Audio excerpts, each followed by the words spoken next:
Assalamualaikum warahmatullahi wabarakatuh. Hai semua, apa khabar? Muklimah harap semuanya sihat-sihat ya. Okey, bertemu lagi kita dalam sesi kelas PDPR bersama dengan Muklimah Zar. Okey, jom kita tengok topik apakah kita akan belajar untuk hari ini. Sebelum tu, marilah kita sama-sama baca doa sebelum belajar.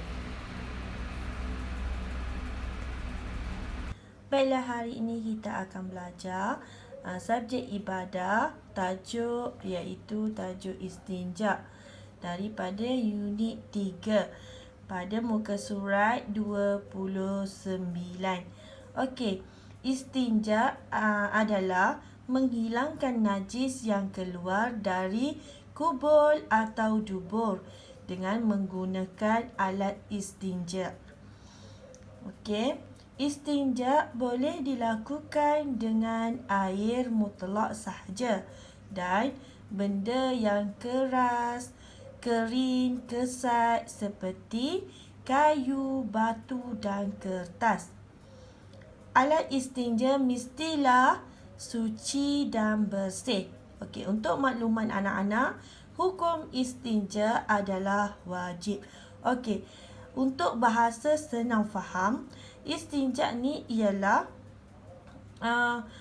menyucikan tempat yang keluar najis, tempat maksudnya tempat kita berak ataupun kencing dengan menggunakan air mutlak dan juga alat istinja. Okey. Maksudnya wajib selepas kita buang air besar ataupun air kecil, kita kena bersihkan tempat yang keluar najis itu. Okey, seterusnya kita pergi kepada cara istinja menggunakan air. Okey, yang pertama mulakan dengan Bismillahirrahmanirrahim. Yang kedua, baca doa ketika beristinja. Doanya ialah Allahumma tahhir qalbi minan nifaqi wa hassin farji minal fawahish. Artinya, ya Allah, sucikan hatiku dari sifat munafik dan peliharalah kehormatanku dari segala kekejian. Okey. Yang ketiga, tuang air menggunakan tangan kanan ke tempat najis. Okey. Yang keempat Yang keempat ialah gosok tempat najis dengan menggunakan tangan kiri. Yang kelima,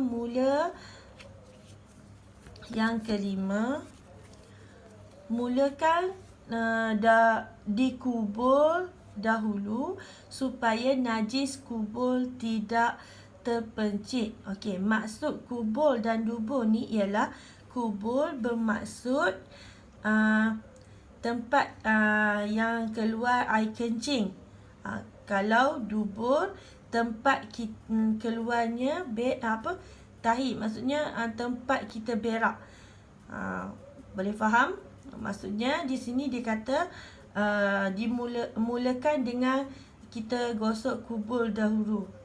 Maksudnya kita gosok pada tempat kencing dahulu supaya najis tu tidak terpencit ke tempat lain.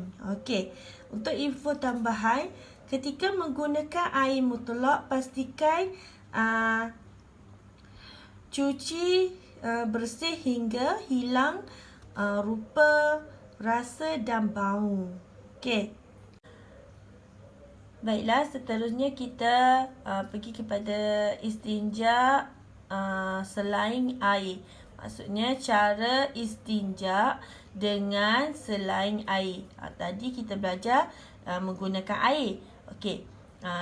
Lepas ni kita belajar istinja menggunakan selain air. Maksudnya tadilah Muklimah sebut contoh macam kayu, batu, kertas. Okey, jom kita tengok. Okey, syarat-syarat dia. Yang pertama, benda tersebut mesti kering, keras dan kesat seperti kayu, daun kering dan batu. Okey. Yang kedua, bukan benda licin seperti plastik. Yang ketiga, bukan benda yang dihormati seperti makanan, pakaian, tulang. Okey. Yang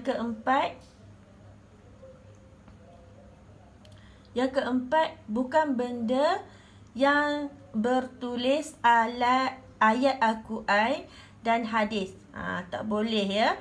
Sekiranya terdapat ada kertas tu ada ayat Al-Quran ataupun hadis, kita tak boleh guna kertas tersebut. Okey. Lepas tu pastikan benda alat tadi tu semua bersih. Kalau kotor tak boleh. Okey, baiklah. Untuk info tambahan, ketika menggunakan alat selain air mutlak, maka pastikan najis yang ada pada kubur belum kering. Jangan kering baru kita nak istinja, tak boleh. Kena pastikan dia tak kering lagi. Okey, yang kedua, pastikan najis tidak meleleh ke paha, atau betis. Jangan najis tu dia meleleh ke paha ataupun betis. Okey, yang ketiga, tidak ada debu atau tanah yang melekat di tempat keluar najis. Okey, kena pastikan ketiga-tiga ni tidak berlaku sekiranya kita nak buat istinja. Kita nak beristinja. Okey. Baiklah, untuk latihan berkenaan dengan tajuk yang kita belajar tadi, Muklimah akan sediakan soalan dalam bentuk PDF. Nanti Muklimah akan hantar dan Muklimah nak anak-anak buat dan hantar semula dengan lengkap jawapan pada Muklimah ya. Okey. Soalannya yang pertama ni pada muka surat 24. Lepas tu muka surat 26 dan muka surat 30. Okey. Untuk yang muka surat 30 ni doa ketika kita beristinja. Tadi Muklimah dah sebut dah baca. Anak-anak cuma salin sahaja seperti mana yang telah diberi. Okey, setakat ni saja penerangan untuk PDPR kali ini. Semoga anak-anak terus bersemangat untuk belajar. Okey, Assalamualaikum. Terima kasih.